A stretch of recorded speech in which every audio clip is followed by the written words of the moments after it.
where he stands where I am now and sees you there. But say, what to thine old news? Why, Petruchio is coming in a new hat and old jerkin. Candle cases, one buckled, another land, another laced. An old rusty sword taken out of town's armory, with a broken hilt and chapless with two broken pants. His horse nipped with an old mothy saddle and stirrups of no kindled. Besides, possessed with the glanders and like to muse like the chine, troubled with the lamp-house, infected with old farshins, full of wind gowls, sped with sparrons, raged with the yellows, past cure of the fines, star spoiled with the staggers, begone with the bats, swagged in the backs, and shoulders shattered, near legs before, and with a helm, which, being restrained to keep him from stumbling, hath often been burst, and new repaired with knots, one girth sometimes pierced, and a woman's crupper of rouleau, which has thou two letters for her name, fairly set down in studs, and here on there pierced with buckhead. Who comes with him? Oh, sir, his lackey, for all the world caparisoned like the horse, with the linen stock on one leg and a cursy boot horse on the other, guarded with a red and blue list, an old hat, and the humour of 40 fancies prickled. Isn't enough for a feather. A monster, a very monster in apparel, and not like the Christian footboy or a gentleman's lackey. 'Tis some odd humour pricks him to this fashion, yet oftentimes he goes but mean apparel. I am glad he's come. Howsoever he comes. Why, sir, he comes not. Didst thou say he comes? That Petruchio came. Aye, that Petruchio came. No, sir, I say his horse comes with him, on his back. Why, that's all one. Nay, by St. Jamie, I hold you a penny. A horse and a man is more than one, and yet not many.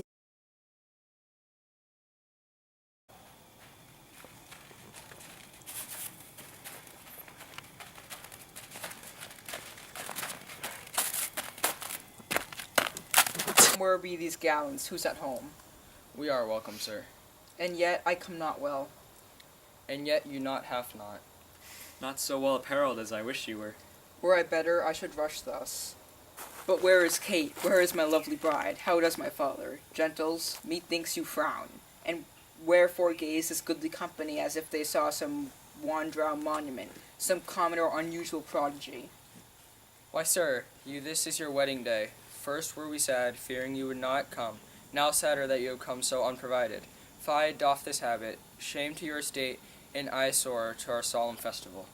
And tell us what occasion of import hath all so long detained you from your wife, and sent you hither so unlike yourself. Tedious it were to tell, and harsh to lean suffice. I am come to keep my word, though in some part enforced to digress.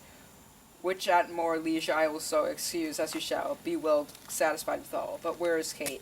I stay too long from here. The morning wears. 'Tis time where we are at church.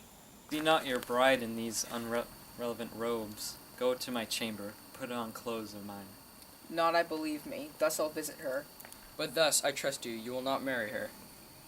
Good sooth, even thus, therefore had done with words. To me she's married, not unto my clothes. Could I repair with what she will never in me? As I can change these poor accoutrements, 'twere me for Kate and better for myself. But what a fool I am, to chat with you, when I should bid good morrow to my bride, and seal the title with a lovely kiss. He hath some meaning in his mad attire.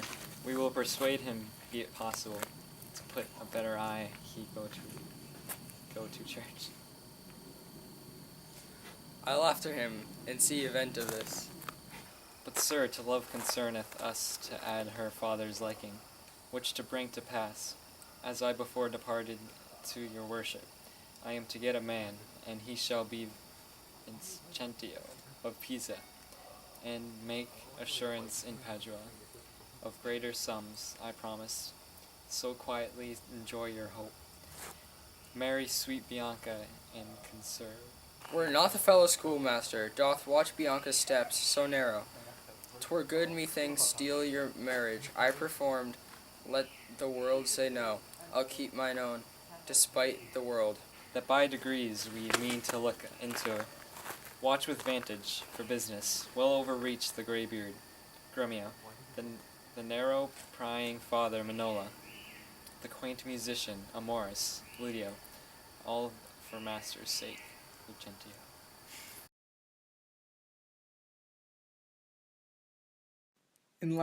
In lines 40 through 50, Act 3, Scene 2 of the Shakespearean play The Taming of the Shrew, Petruchio is taming Catherine by showing up late and in inappropriate clothing to their wedding. Catherine exits weeping because Petruchio is embarrassing her by showing up late to the wedding. Baptista is angry with Petruchio for being so late and for embarrassing his daughter, Catherine. Baptista does not blame Catherine for weeping. In the beginning of the passage, Biondella runs into the wedding and explains how Petruchio is not wearing appropriate clothing. He tells them he is late to the wedding and is wearing clothing that is not proper. Baptista is not pleased with what he is wearing when he arrives. Baptista explains how he does not like how he is late or his bad clothing choice. By dressing up poorly and arriving late to the wedding, Petruchio is taming Catherine. Petruchio finds various ways of taming Catherine, including embarrassing her.